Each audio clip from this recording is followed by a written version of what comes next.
우리가 어떻게 구원함을 받고 또 약속의 땅에 갈 수 있는가, 그 구원의 여정이 잘 기록되어 있습니다. 출애굽기를 보면 하나님께서 이스라엘 백성들을 어린 양의 피로 구원하신 목적은 바로 그들을 이제 하나님의 백성으로 훈련해서 하나님의 백성으로 빚어서 하나님의 땅, 약속의 땅으로 들이시기 위함임을 알 수 있습니다. 본성이 악하고 죄악된 우리가 하나님의 백성이 되기 위해서는 연단과 훈련이 필요합니다.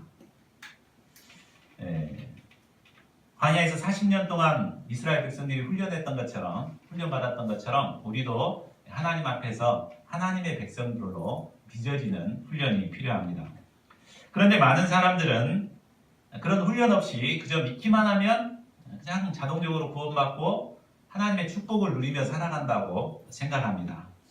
그래서 되도록이면 고난 없이, 광야길 없이 편하게 신앙생활하고자 하는 것 같습니다. 자, 그렇다면 그런 삶이 과연 우리를 구원에 이르게 할 수 있을까요? 오늘 예수님께서는 우리가 참 구원에 이르기 위해서 필요한 것이 무엇인가를 가르쳐주고 있습니다. 본문 말씀을 통해 저희 모두가 좁은 문으로 들어가기를 힘쓰는 참된 신앙인들이 될 수 있기를 기도합니다. 그래서 저희가 모두 구원에 이르는 자들이 될 수 있기를 간절히 기도합니다. 자, 10절, 12, 11절을 보십시오. 예수님께서 안식일에 한 회당에서 말씀을 가르치실 때였습니다. 예수님의 말씀을 듣는 사람 중에 18회 동안이나 귀신 들려 고통당하며 꼬부라져서 조금도 펴지 못하는 한 여인이 있었습니다. 그는 아마 등이 꼬부라져 있었기 때문에 여러분들처럼 이렇게 그 강사를 쳐다보고 들을 수가 없었을 것입니다. 아마 고개를 꼭 접었고 꼬부라져서 땅을 보고 이제 소리만 들었을 것입니다. 이 여인의 고통이 어떠했을까요? 여인의 나이가 얼마인지는 모르지만 아마 18년 동안 고통을 당했으니까 아마 젊었을 때 그 귀신 들려서 이렇게 허리가 꼬꾸라져 가지고 살았을 것입니다. 많은 여인들이 아름다움을 뽐내며 다닐 때 그는 할머니처럼 지팡이를 짚고 고개를 숙이고 허리가 꼬부라져서 다녀야 했습니다. 어린아이들은 이런 그녀를 병신이라고 놀려댔을 것입니다. 등이 꼬부라졌기 때문에 잠도 편히 잘 수가 없었고 늘 웅크리고 자야 했습니다. 거기다가 참을 수 없는 고통이 그를 18년 동안이나 괴롭혔습니다. 1, 2년도 아니고 18년 동안 고통 속에 살았을 때 그의 심정이 어떠했겠습니까? 여인이 이처럼 꼬부라진 인생을 살게 되었던 근본적인 이유가 무엇입니까? 그것은 바로 귀신이 들렸기 때문입니다. 여인은 귀신에게 사로잡혔습니다. 그러니까 귀신이 이 여인을 사로잡고 그를 꼬꾸라지게 만들어가지고 꼼짝도 못하게 고통을 주었습니다. 정말 18년 동안 이런 고통을 당해왔으면 보통 사람들 같으면 소망을 끊고 차라리 죽는 게 낫겠다 하고 죽을 날만 기다리고 있었을 것입니다. 그런데 여인은 이런 절망 가운데서도 하나님의 말씀을 사모하여 안식일에 회당으로 찾아와서 하나님의 말씀을 듣고 있었습니다. 이것이 은혜 받을 중요한 꼬투리가 되었습니다. 많은 사람들은 내가 은혜 받을 게 뭐가 있어? 이러다 살다 말지 뭐 이렇게 하는데 그는 정말 은혜를 사모하고 절망 중에 나왔습니다. 결국 이것이 꼬투리가 되어서 결국 그녀는 예수님을 만나고 치유함을 얻게 된 것입니다. 12, 13절을 보십시오. 예수님은 꼬부라져 땅에 고개를 쳐박고 있는 여인을 보셨습니다.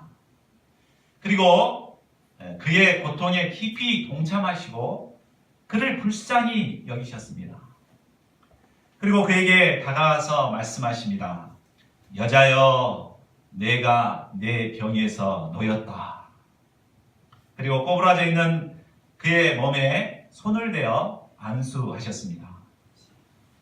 그러자 여인을 그토록 괴롭혔던 귀신이 떠나고 꼬부라졌던 허리가 곧게 펴졌습니다.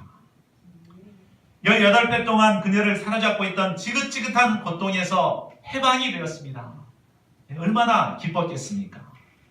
여인은 하나님께 영광을 돌리며 아마 예수님께 감사의 눈물을 흘렸을 것입니다. 절망적인 상황에 있던 한 여인이 예수님을 만남으로 귀신의 고통에서 해방되어 새 인생을 살게 된 것입니다. 오늘날도 겉은 멀쩡하지만 귀신의 세력에 사로잡혀 꼬부라진 인생을 살아가는 자들이 참으로 많습니다. 바로 우리가 예수님을 만나기 전 우리가 바로 그런 자들이었습니다.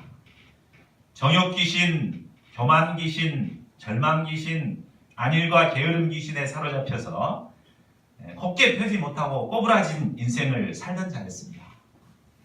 그러나 교회에 나와서 하나님의 말씀을 공부하고 또 말씀을 통해 예수님의 사랑의 손길을 깊이 체험함으로 말미암아 이 귀신의 세력에서 벗어나서 이제는 곱게 펴진 인생을 살게 되었습니다. 7월 20일부터 시작되는 이 여름 수양회는 우리가 예수님을 만나고 예수님의 사랑의 손길을 느낄 수 있는 아주 좋은 기회입니다. 저를 비롯한 많은 사람들이 이 여름 수양회를 통해서 예수님을 인격적으로 만났고 예수님의 사랑을 영접하고 꼬부라진 삶이 펴진 삶으로 변화되었습니다. 우리 주변에는 귀신의 세력에 사로잡혀 꼬부라진 삶을 살고 있는 자들이 참으로 많습니다. 그렇죠? 우리가 이번 여름 수양회에 이들을 초대할 수 있기를 기도합니다. 그래서 그들이 예수님을 만나고 예수님의 사랑의 손길을 이제 받음으로 말미암아 귀신에서 벗어나서 곱게 펴진 인생을 살아갈 수 있기를 기도합니다. 그런데 이처럼 하나님께 영광을 돌리는 은혜스러운 모습을 보고도 마음이 몹시 불편해하는 사람이 있었습니다. 그 사람은 바로 회당장이었습니다. 14절을 보십시오. 회당장은 감히 예수님께는 뭐라고 할 수가 없어서 애꿎은 무리들에게만 화를 내며 말했습니다. 일할 날이 엿새가 있으니 그동안에 와서 고침을 받을 것이요 안식일에는 하지 말 것이니라. 안식일 규례에 의하면 생명이 위태로운 자 외에는 고치는 것이 금지되었습니다. 그런데 여인의 경우는 18회 동안 꼬부라져 있었기 때문에 안식일에 고치지 않아도 그의 생명에는 전혀 지장이 없습니다. 결국 회당장의 말은 예수님께서 안식일에 해서는 안 되는 안식일 법을 어겼다고 성토하고 있는 것입니다. 자, 그러면 이에 대한 예수님의 반응은 어떠합니까? 15절을 보십시오. 예수님께서 그들이라고 그랬잖아요. 복수형으로 쓰고 있습니다. 이렇게 한 것을 보면은 회당장의 말에 동의하는 사람들이 많았음을 알 수 있습니다. 예수님은 이런 그들을 가리켜 외식하는 자들, 곧 위선자들이라고 책망하십니다. 자, 그렇다면 그들은 어떤 점에서 위선자들입니까? 그들은 안식일일지라도 자신의 소나 나귀가 목말라 하면 헛비를 풀어내서 물이 있는 곳으로 끌고 가서 물을 먹였습니다. 엄격한 안식일 규례 아래에서도 이렇게 할 수 있었던 것은 바로 자신의 것을 사랑하고 소중히 아꼈기 때문에 그렇습니다. 반면에 꼬부라진 여인은 자기들과 아무런 상관이 없기 때문에 그에게는 엄격한 안식일법을 적용해서 판단한 것입니다. 자신이 하면 로맨스요, 남이 하면 불륜이다, 이렇게 본 것입니다. 자신에게 대해서는 굉장히 관대하고 남에 대해서는 엄격하게 되었습니다. 이런 그들은 겉으로 볼 때는 안식일법을 잘 지키는 것 같았지만 실상은 위선자들이요 이중인격자들이었습니다. 16절을 보십시오. 그들의 위선을 드러내신 후 예수님은 그들에게 질문하십니다. 자, 그러면 18배 동안 사탄에게 매임받은 이 아브라함의 딸을 안식일에 이 매임에서 푸는 것이 합당하지 아니하냐? 자, 사람을 돕는 데 있어서 그를 어떻게 보느냐는 대단히 중요합니다. 회당장은 꼬부라진 여인을 더러운 병에 걸린 귀신 들린 하찮은 존재로 보았습니다. 이런 눈으로 보게 되면 그에게 있는 장점은 전혀 보이지 않습니다. 그가 정말 하나님의 말씀을 사모해서 회당에 나왔는데 참 얼마나 귀합니까? 그게 보이지 않습니다. 또 구원받고도 하나님께 영광을 돌리는데 얼마나 아름답습니까? 그게 안 보이는 거예요. 그러니까 이렇게 참 정죄의 눈으로 바라보면은 그 사람의 장점이 전혀 보이지 않게 되는 것입니다. 그리고 단지 안식일 규례를 어겼다는 점만 크게 부각되어 보고 그를 정죄하고 판단하게 되었습니다. 그러나 예수님은 이 여인을 어떻게 보셨습니까? 아브라함의 자손이라고 봤습니다. 곧 약속의 자녀로 보신 것입니다. 귀신 들려 꼬부라져 있는 여인이었지만 말씀을 사모하여 나온 이 여인을 하나님 나라의 황공주로 여기신 것입니다. 때문에 예수님은 안식일일지라도 어찌하든지 이 여인을 귀신의 세력에서 풀어내어 참 자유함을 주시고자 하셨습니다. 이처럼 예수님은 우리가 어떤 모습으로 나올지라도 우리를 하나님의 형상을 닮은 고귀한 존재로 보십니다. 참 나 같은 죄인을 어떻게 대하실까? 그렇지만 그 모습 그대로 나가면 예수님께서는 우리를 하나님 나라의 황태자요 황공주로 여기십니다. 그리고 어찌하든지 귀신의 굴레에서 벗어나 참 자유함을 허락해 주십니다.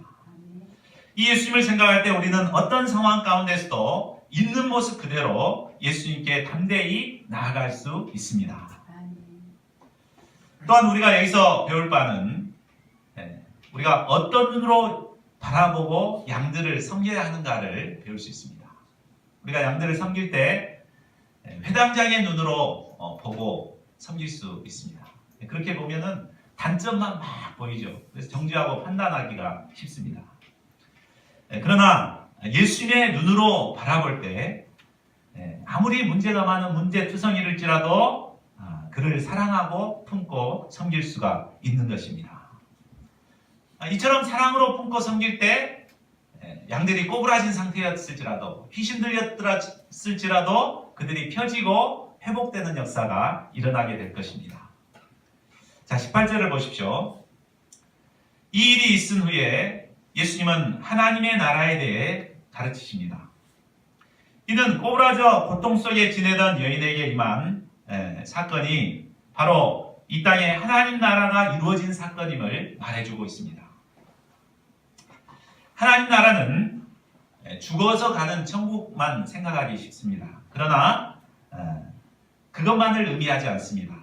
하나님 나라는 이 땅에 그리고 사람들의 내면에 이루어지는 나라입니다. 예수님은 이 나라에, 이 하나님 나라에 대해서 이해가 가기 쉽도록 비유를 통해서 알려주십니다. 그러면 하나님 나라는 무엇과 같습니까? 첫째로 하나님 나라는 겨자씨 한 알과도 같습니다. 19절을 보십시오. 마치 사람이 자기 채소밭에 갖다 심은 겨자씨 한 알 같으니 자라 나무가 되어 공중의 새들이 그 가지에 깃들였느니라.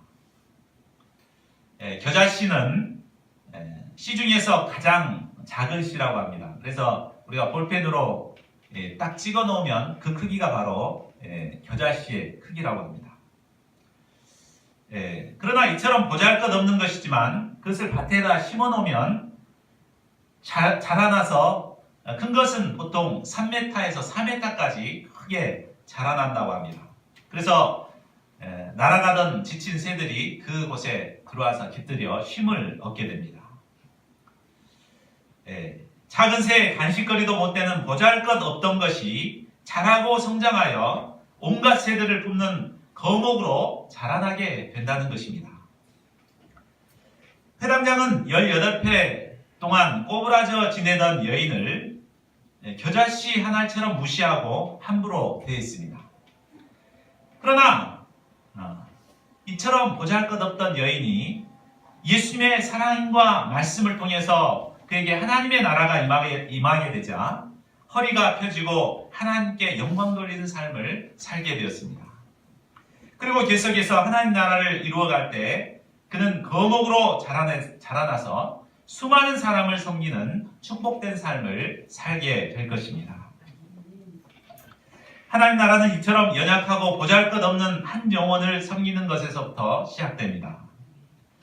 하나님께서는 75세가 되도록 딸자식 하나 없는 소망 없이 살아가는 아브라함 한 사람을 25년 동안 키우셔서 열국의 아비 아브라함이 되게 하셨습니다.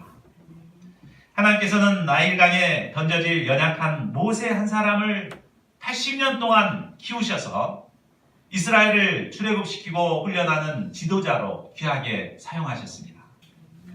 하나님께서는 겨자씨처럼 보잘것없는 우리 모임도 택하셔서 귀하게 사용하셨습니다. 우리 모임의 특징은 한 영혼을 귀히 여기고 1:1 말씀으로 키워가는 모임입니다. 그렇기 때문에 다른 교회에 비해서 성장률이 그렇게 빠르지가 않습니다. 굉장히 더딥니다. 다른 교회는 뭐 1, 2년 만에 막 배가 막 일어나는데 우리는 한 사람만 그렇게 키워가기 때문에 이게 쉽지 않습니다. 그러나 한 사람이 거목으로 자라나고 그렇게 할 때 그 사람을 통해서 많은 자들을 섬기는 역사가 일어나게 됩니다. 저희 모두가 한 영혼을 귀히 여기고 거목으로 자라나기까지 인내하며 말씀으로 키워가는 가운데 하나님의 나라를 이루어갈 수 있기를 기도합니다. 둘째로 하나님의 나라는 누룩과도 같습니다. 20절, 21절을 보십시오. 또 이르시되 내가 하나님의 나라를 무엇으로 비교할까? 마치 여자가 가루 서말 속에 갖다 넣어 전부를 부풀게 한 누룩과 같으니라. 누룩은 균입니다. 보이지가 않습니다. 그렇지만 가루 서말을 전부 부풀게 할 정도로 큰 힘을 발휘합니다. 겨자씨의 비유가 외적인 성장을 말한다면 이 누룩의 비유는 내적인 성장과 영향력을 말합니다. 복음의 말씀이 한 사람의 마음속에 심겨지면 눈에 잘 드러나진 않지만 그 사람의 내면을 서서히 변화시켜서 그리스도의 사람으로 빚어가십니다. 우리가 콩나물 시루에 물을 주면 변화가 없는 것 같습니다. 근데 계속 주면 며칠 지나서 보면 엄청나게 이렇게 자라나 있죠. 이것과도 마찬가지입니다. 우리가 하루 이틀 지내보면은 뭐 별로 변한 것 같지가 않습니다. 1:1 뭐 며칠 해도 뭐 몇 달 해도 별로 변한 것 같지가 않은데 2년, 3년 쭉 이렇게 돌아보면 2년 전에 내 모습, 3년 전에 내 모습을 돌아보면 그때에 비해서 굉장히 성장해 있는 내면이 성장해 있는 제 모습을 보게 됩니다.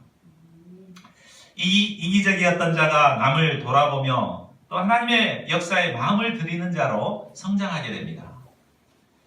또 그것으로 끝나는 것이 아니라 그를 통해서 그의 가정이 변화가 되게 되고 그의 직장이 변화가 되고 이런 영향력 있는 삶을 살게 됩니다. 이를 통해 하나님께서는 하나님 나라를 확장시켜 가십니다. 저희 한 사람 한 사람들의 내면에 하나님 나라가 이루어지므로 내적, 외적으로 이렇게 성장하는 역사가 일어나기를 기도합니다. 그래야 우리를 통해 하나님 나라가 더욱 확장되어가는 역사가 이루어질 수 있기를 간절히 기도합니다. 22절을 보십시오. 예수님은 예루살렘으로 여행하시면서 각 성과 마을을 다니시며 하나님 나라의 복음을 가르치셨습니다. 자, 이때 어떤 사람이 예수님께 나와서 주여 구원받은 자가 적으니까? 라고 물었습니다. 구원받는 자가 적으니까, 구원을 받는 자가 적으니까.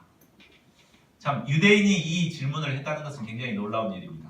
유대인들은 그들은 하나님의 택한 선민들이기 때문에 당연히 구원받을 것이라고 생각하고 있었습니다.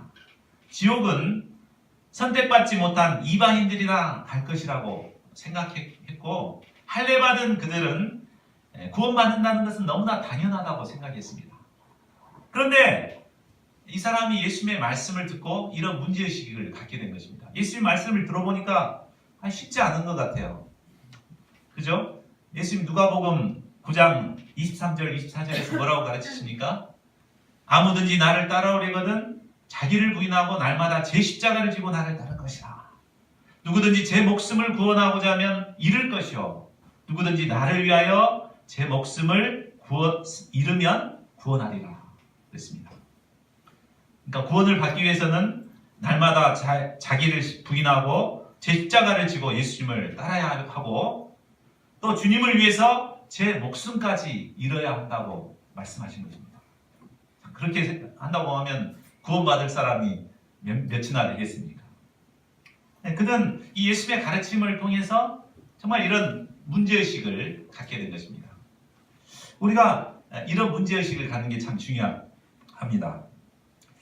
오늘날 교회에 다니는 신자들 중에서도 많은 사람들이 분명한 회개와 결단도 없이 그저 자신이 교회에 다니고 있다는, 교회에 등록했다는 것만으로도 구원을 받았을 것이라고 생각하는 사람들이 참으로 많습니다. 물론 예수님을 믿고 영접하면 구원을 받습니다. 우리가 죄와 사탄의 세력으로부터 구원을 받습니다. 근데 하나님의 나라에 들어가기까지는 이 구원받은 후에 더 중요한 것이 있습니다. 그것은 성화의 단계를 거쳐가는 것입니다. 우리의 죄악된 삶이 이제 하나님의 사람으로 변화되고 성화되어 가는 것, 이것이 더 중요합니다. 그러니까 이스라엘 백성들의 출애굽에서 광야 40년 동안 성화되어 가는 그 훈련의 과정이 정말 많이 기록되어 있잖아요. 그것이 정말 중요한 건데 우리는 그것을 쏙 빼버리고 구원받으면 이제 무조건 다 됐고 오케이, 만사 오케이, 이제 받을 축복밖에 없어. 그리고 하나님 축복 안 주시면 하나님한테 막 뭐라 그러고 화내고 막 내가 이런 하나님 믿고 싶지 않다고 막 그래서 자꾸 떠나고 그렇게 살아가는 거예요. 정말 잘못되어 있는 거죠. 그러니까 이런 깊은 문제의식을 갖는 게 중요합니다. 구원받기 위해서는 무엇이 필요한가? 정말 구원을 받기 위해서는 구원받는 자가 얼마나 많은가, 적은가? 한번 이런 깊은 문제의식을 가져볼 수 있기를 기도합니다. 자, 그러면 예수님께서는 이 질문에 대해서 무엇이라고 대답하십니까? 우리 다 같이 24절을 같이 읽어보겠습니다. 시작. 좁은 문으로 들어가기를 힘쓰라. 내가 너에게 이르노니 들어가기를 구하여도 못하는 자가 많으리라. 예수님은 직접적인 대답은 피하셨습니다. 그러나 이 대답 보면은 구원받는 자가 많다는 말이에요, 적다는 말이에요. 그죠? 그러니까 그 말은 이제 대답하지 않으시고 단지 구원을 받기 위해서 필요한 것이 무엇인가를 말씀해 주고 계십니다. 자, 구원의 문은 좁습니다. 그러므로 우리가 구원을 얻기 위해서는 이 좁은 문으로 들어가기를 힘써야 합니다. 여기서 힘쓴다라는 말이 헬라어로는 아고니 조마이라고 하는데 이것은 전쟁 때 쓰는 용어입니다. 그래서 적군과 이렇게 대처했을 때 거기서 살아남기 위해서 혼신을 다해서 죽을 각오로 싸우는 것입니다. 이것을 말합니다. 그냥 적당히 하는 것이 아니고 정말 죽을 각오로 목숨을 걸고 싸우는 것을 말합니다. 곧 구원을 얻기 위해서는 좁은 문을 들어가기 위해서 혼신의 힘을 다해 사력을 다해 싸워야 한다는 말입니다. 그런데 많은 사람들이 신앙생활을 잘못 오해합니다. 신앙생활은 넓고 편한 길이요 세상의 축복을 누리는 삶이라고 생각합니다. 그래서 고난받기를 싫어하고 조금이라도 힘들게 하면은 여기 아니면 교회 없냐 하고 떠나버립니다. 사람들이 넓은 문을 선호하는 또 다른 이유는 그곳에 많은 사람들이 가기 때문입니다. 사람들은 군중 심리 때문에 사람들이 많은 곳에 가면 뭔가 좋은 일이 있고 유익한 일이 있을 거라고 기대합니다. 그러나 예수님은 무엇이라고 말씀하십니까? 예수님께서는 마태복음 7장 13, 14절에서 이렇게 말씀했습니다. 우리 같이 한번 읽어볼까요? 마태복음 7장 13, 14절 없습니까? 없어요? 예, 그럼 제가 읽겠습니다. 죄송합니다. 좁은 문으로 들어가라. 멸망으로 인도하는 문은 크고 그 길이 넓어 그리로 들어가는 자가 많고 생명으로 인도하는 문은 좁고 길이 협착하여 찾는 자가 적음이니라. 사람들이 많이 찾는 넓은 편안한 문은 결코 좋은 문이 아닙니다. 왜냐하면 그 길은 바로 멸망으로 인도하는 길이기 때문입니다. 좁은 문은 좁고 길이 협착하여 찾는 자가 적지만 생명의 길로 인도합니다. 그러므로 구원을 얻기 위해서는 어찌하든지 좁은 문으로 들어가기 위해 힘써야 하겠습니다. 죽느냐 사느냐는 절박한 심정으로 좁은 문으로 들어가기 위해서 악착같이 싸워야 합니다. 여기서 좁은 문은 바로 구원의 주님이신 예수님을 가리킵니다.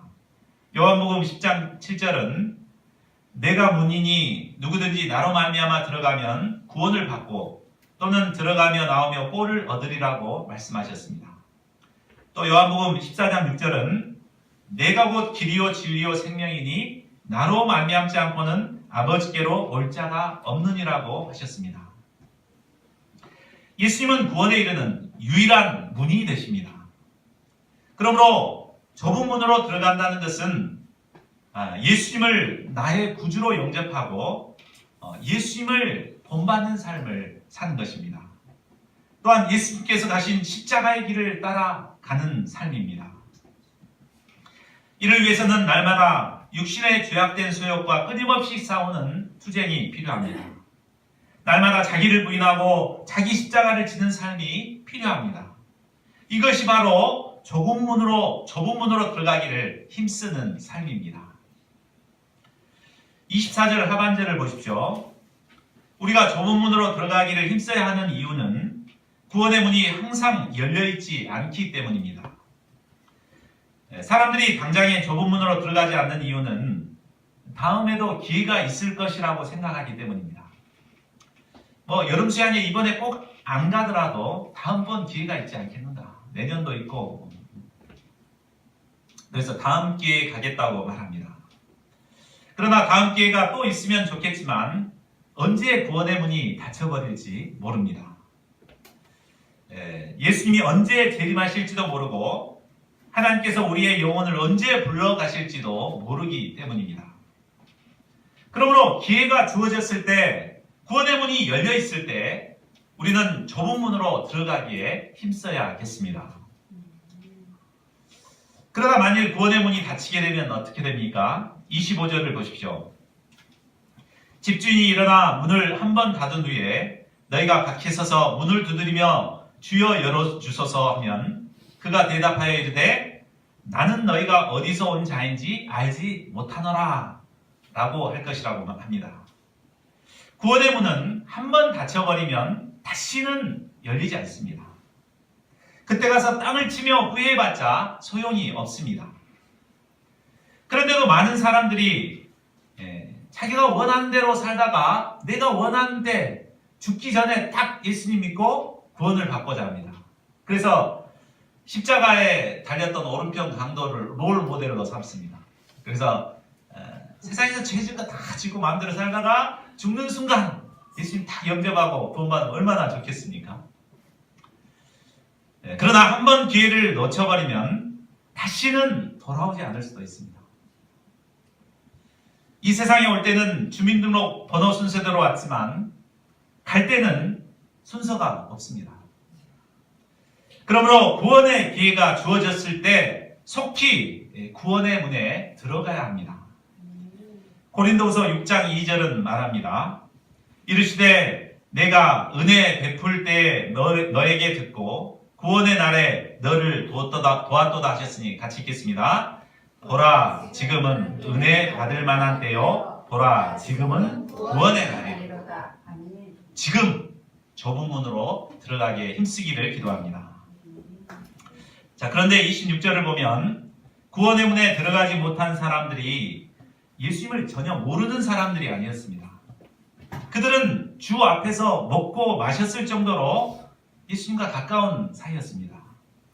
또한 길거리에서 예수님께 가르침을 받았던 사람들이었습니다. 예수님과 함께 먹고 마셨고 예수님의 가르침을 받았다면 예수님과 무척 가까운 사이임을 알 수 있습니다. 그런데도 예수님께서는 그들을 모른다고 말씀하십니다. 왜 그렇습니까? 그것은 예수님을 알면서도 예수님의 말씀에 순종하지 않는 삶은, 순종하지 않고 악을 행하는 삶을 살았기 때문입니다. 오늘날 신자들의 모습이 바로 이런 모습 아닙니까? 교회는 잘 나갑니다. 교회를 잘 나가는데 교회 밖에만 나가면 세상 사람들하고 똑같아요. 세상 사람들하고 똑같이 죄를 짓고 악을 행하고 말씀대로 살지 않습니다. 그러다가 주일날만 와서 딱 교회를 예배를 드리는 거예요. 그러니까 이렇게 말할 수 있죠. 주님, 나 주님과 교제했습니다. 주님 말씀 예배 잘 들었습니다. 근데 예수님 뭐라고 한다 그랬어요? 내가 너희를 도무지 알지 못한다 그랬습니다. 자, 이 말씀을 통해서 볼 때 우리는 신자들 중에서도 구원받은 신자가 있고 구원받지 못한 신자가 있음을 알 수 있습니다. 교회에 다닌다고 다 구원받지 않습니다. 그런데 교회에 다니는 사람 중에 그것만으로 구원에 이를 것이라고 생각하는 사람이 참으로 많은 것 같습니다. 그러나 그때 막상 예수님 앞에, 구원의 문 앞에서 예수님을 만나게 됐을 때 예수님이 나를 외면해버리면 정말 그때는 끝장입니다. 그때 후회해봤자 소용이 없을 것입니다. 자, 그렇다면 구원을 받는 참 신자들의 삶은 어떠해야겠습니까? 우리가 어떻게 신앙생활을 해야 할까요? 그것은 예수님과의 인격적인 관계성 속에서 예수님과 동행하는 삶을 사는 것입니다. 또한 예수님의 가르침을 실제 삶에서 지키고 순종하는 삶을 사는 것입니다. 이것이 바로 좁은 문으로 들어가기를 힘쓰는 삶이요, 구원을 받은 신자들의 삶입니다. 저희 모두가 형식적인 신앙인의 모습을 벗어버릴 수 있기를 기도합니다. 예수님과 동행하며 예수님의 말씀에 순종하는 참된 신자들이 될 수 있기를 기도합니다. 그래야 마지막 날 구원의 잔치에 모두가 참여하는 저희들이 될 수 있기를 간절히 기도합니다. 28절에서 30절을 보십시오. 유대인들은 아브라함의 자손이라는 것으로 굉장히 자부심이 강했습니다. 그러나 예수님을 따르지 않고 불순종한 그들은 아브라함을 비롯한 모든 선지자들이 하나님 나라에 있을 때 그들은 밖에 쫓겨나 슬피 울며 이를 갈게 될 것이라고 합니다. 그렇지만 유대인들이 경멸했던 이방인 중에서는 예수님을 영접하고 좁은 문에 들어간 많은 사람들이 동서남북으로 다 몰려와서 하나님 나라에 참여하는 은혜를 누리게 될 것입니다. 자, 이처럼 나중된 자로서 먼저 된 자도 있고 또 먼저 된 자로서 나중된 자도 있게 될 것입니다. 먼저 된 자, 우리는 먼저 된 자들입니다. 그렇죠? 근데 먼저 된 자들의 문제는 다 안다고 생각하는 교만과 또 다 해봤다고 하는 자기 의에 빠지기가 쉽습니다. 내가 안 해봤간디? 내가 왕년에 목동 시절 때 그런 거 안 해봤간디? 다 해봤어. 그래서 현재 말씀을 들어도 무덤덤합니다. 그리고 실제 삶에서 순종하려고 하지 않습니다. 옛날 해봤으니까 그렇게 생각합니다. 그리고 매너리즘에 빠져서 습관적이고 형식적인 신앙생활을 합니다. 이런 자들은 결국 유대인들처럼 먼저 된 자로서 나중되어버리는 어리석음에 빠지기가 쉽습니다. 이런 어리석음에 빠지지 않기 위해서는 교만과 자기의를 내려놓고 늘 겸손히 하나님의 말씀 앞에, 예수님의 말씀 앞에 순종하는 삶을 살아야겠습니다. 자, 결론을 맺겠습니다. 예수님은 우리를 구원으로 인도하는 구원의 문이 되십니다. 우리는 교회에 나와 있다는 것은 이제 이 구원의 문에 가까이 서 있다는 것을 말해줍니다. 우리는 구원의 문에 서 있는 자들입니다. 그런데 오늘 말씀을 통해서 보면은 이 구원의 문 앞에 서 있다고 해서 구원에 이를 수 있는 것은 결코 아님을 알 수 있습니다. 구원을 얻기 위해서는 이제 이 문에 들어가기에 힘써야 합니다. 적고 협착하여 찾는 자가 적지만 어찌하든지 좁은 문으로 들어가기에 힘쓰는 자들이 되어야 합니다. 저희 모두가 좁은 문으로 들어가기를 힘쓰는 자들이 될 수 있기를 기도합니다.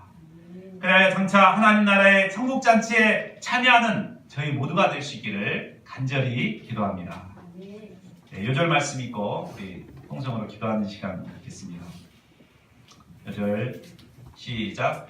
좁은 문으로 들어가기를 힘쓰라. 내가 너에게 이르노니 들어가기를 구하여도 못하는 자가 많으리라.